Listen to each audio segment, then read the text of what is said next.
Bismillahirrahmanirrahim. Assalamualaikum warahmatullahi wabarakatuh. Alhamdulillahirabbil alamin. Ikhwan wa akhwat fillah rahimakumullah.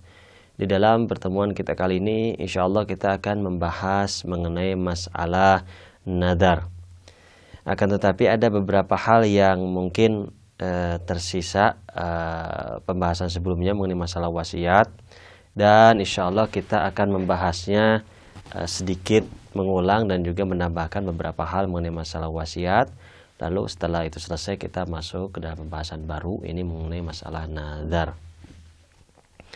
Pembahasan wasiat sebelumnya pernah kita bahas bahwa ada syarat-syarat mengenai masalah wasiat yang berhubungan dengan musa' bihi atau sesuatu yang diwasiatkan, yang dimana syarat wasiat tersebut ada yang wasiat yang sifatnya tamlikiyah dan wasiat yang sifatnya ahdiyah. Adapun tamlikiyah itu pernah dibahas sebelumnya, ini memberikan kepemilikan kepada pihak lain. Kalau ahdiyah ya ini wasiat untuk melakukan sesuatu. Nah, dimana syarat mengenai masalah wasiat tamlikiyah itu baik berupa mal, harta ataupun berupa hak di dalam masalah ini yang bisa dipindahkan kepada yang lain. Jadi tidak ada bedanya baik berupa ain, itu benda, atau berupa dain, atau berupa manfaat di dalam masalah ini. Dan juga memiliki manfaat yang halal, bukan manfaat yang haram. Dan juga dalam masalah ini pernah dibahas sebelumnya bahwa manfaat bukan hanya di waktu sekarang, bisa saja di waktu yang akan datang itu juga bisa terjadi. Adapun wasiat ahdiyah itu sifatnya harus masyru' perbuatannya atau pekerjaannya. Kalau yang tidak masyru' atau tidak dibolehkan oleh syar'i, maka tidak diperbolehkan untuk wasiahnya dan tidak diterima. Masyru' itu adalah yang diperbolehkan oleh syar'i.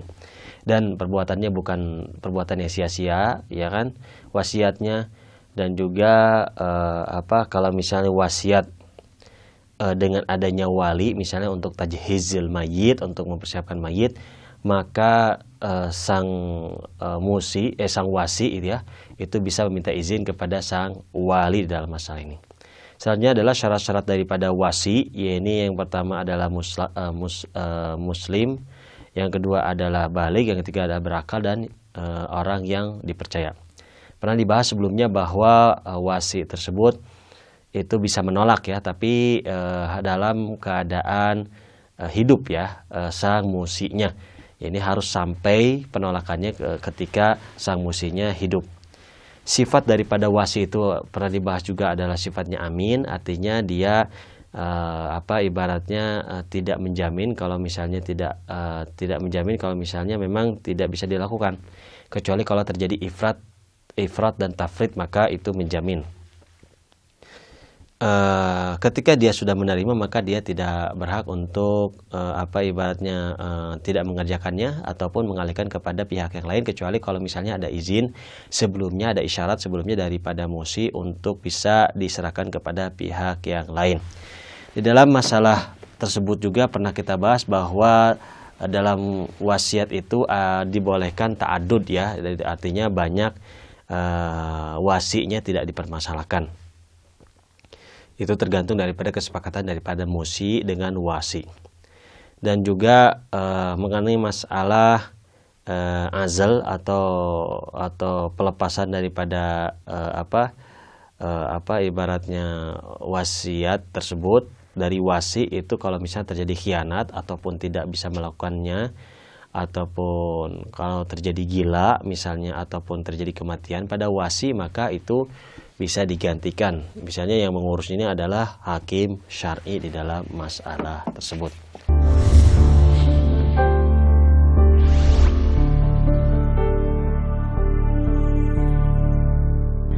Nah, di dalam wasiat itu sudah selesai, pernah dibahas sebelumnya.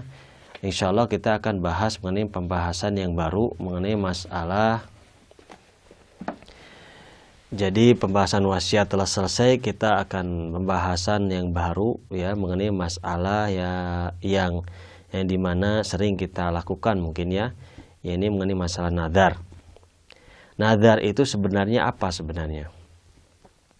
Sebelum kita bahas pembahasan ini, seperti biasanya kita akan bahas mengenai masalah definisi tentunya, mengenai masalah syarat-syarat daripada in'iqad nadar atau terjadinya atau tahakkuk daripada nadar tersebut yang menjadi kewajiban kalau misalnya sudah bernadar, dan juga masalah-masalah yang berhubungan dengan nadar, baik berupa kafarahnya berapa, terus bagaimana misalnya terjadinya hantzen nazar.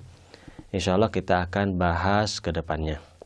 Adapun mengenai masalah definisi, nadar itu adalah misalnya mewajibkan dirinya atau melazimkan kepada dirinya, ya, untuk melakukan sesuatu, ya, untuk memberikan sesuatu atau menghindarkan dari sesuatu, itu untuk Allah Subhanahu wa taala, ini untuk Tuhan di dalam masalah ini, dengan cara yang maksus, tentunya dengan cara yang khusus dikerjakan di dalam masalah ini. Dan juga di dalam masalah ini perlu adanya syarat-syarat dalam nadar. Yang pertama adalah adanya sighah atau lafadz untuk menjadikan nadar itu tahakkuk atau terjadinya lazim bagi dirinya.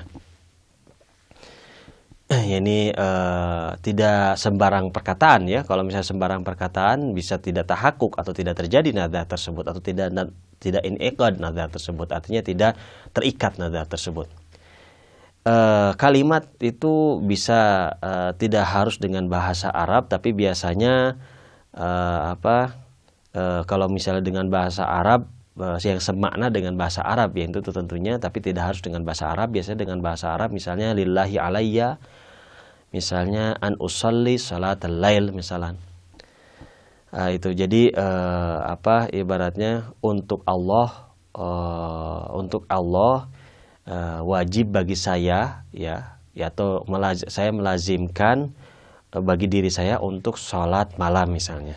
Maka dalam kondisi tersebut, dengan nadar tersebut, maka dia harus melakukan sholat malam. Kalau misalnya tidak melakukannya, maka adanya pelanggaran dari nadar yang telah dilakukan tersebut, maka adanya pada saat itu hukuman kafarah di dalam masalah ini. Pakai bahasa Indonesia pun tidak menjadi masalah, tetapi maknanya sesuai atau disesuaikan dengan makna yang Arab tersebut. Jadi untuk Allah misalnya, atau lillahi untuk Allah, alayya kepada saya, wajib untuk melaksanakan misalnya puasa hari Kamis atau sholatul lail misalnya. Yang kedua, syarat yang kedua terhadap nadar tersebut, yaitu bahwa mandurnya atau sesuatu yang dinadarkannya itu harus sifatnya rujhan, adanya keutamaan, baik itu yang sifatnya wajib, mustahab, ya, itu adanya rujhan, baik itu untuk melakukan sesuatu ataupun menghindari sesuatu, itu pun rujhan. Misalnya menghindari yang haram, menghindari yang makruh misalnya. Misalnya lillahi alayya masalan masalan lillahi alayya an la af'alal makruhat masalah. Misal seperti itu. Untuk Allah wajib kepada saya untuk tidak melaksanakan perbuatan yang makruh misalnya. Itu banyak dalam masalah ini, permasalahan ini. Tetapi kalau misalnya perbuatan yang marjuh, ya, marjuh, maka itu tidak yanaqid. Jadi kalau perbuatan yang marjuh, maka itu tidak munaqid atau tidak terikat. Contohnya misalnya lillahi misalnya alayya an af'ala makruhat misalnya, atau misalnya marjuhat misalnya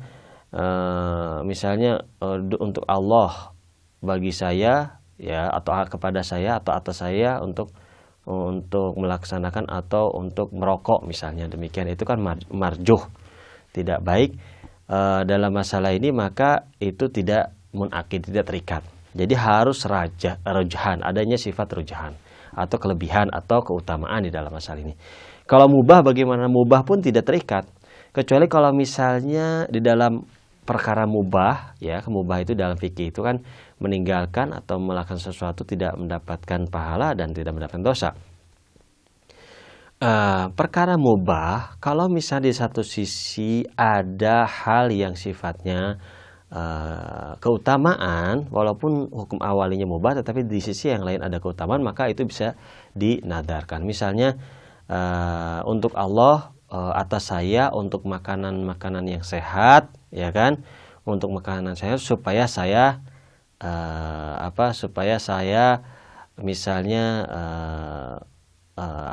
memiliki kekuatan untuk belajar atau memiliki kekuatan untuk bekerja, demikian. Maka walaupun makanan yang sehat itu mubah dalam masalah ini, tetapi ada sisi dari makanan tersebut, ada sisi keutamaan, itu tidak menjadi masalah. Tapi kalau hanya mubah saja, itu tidak terikat. Jadi harus sisi rijhannya dilihat, atau sisi kelebihannya atau keutamaannya harus dilihat. Nah, yang ketiga yaitu bahwa sesuatu yang dinadarkan pun harus sifatnya maqdur atau bisa dilaksanakan. Jadi dan juga tidak menyebabkan perkara yang sifatnya itu merugikan, doror atau kesusahan pada dirinya, itu tidak diperbolehkan. Dan kalau misalnya dia bernadar kepada sesuatu yang sifatnya itu tidak mampu dilakukan, maka itu tidak bisa, tidak sah nadarnya. Misalnya dia memiliki atau dia memiliki luka di dalam kaki dan tidak bisa berjalan misalnya, atau misalnya karena sesuatu, misalnya dia tidak bisa berjalan atau jalannya susah misalnya, atau sakit ketika berjalan, maka dia bernadar untuk berziarah ke Karbala dengan berjalan misalnya, maka itu masyakat atau kesusahan bagi dirinya dan juga doror bagi dirinya, maka itu tidak munakid nadarnya. Insya Allah syarat-syarat yang lain di dalam pertemuan selanjutnya kita akan sebutkan juga.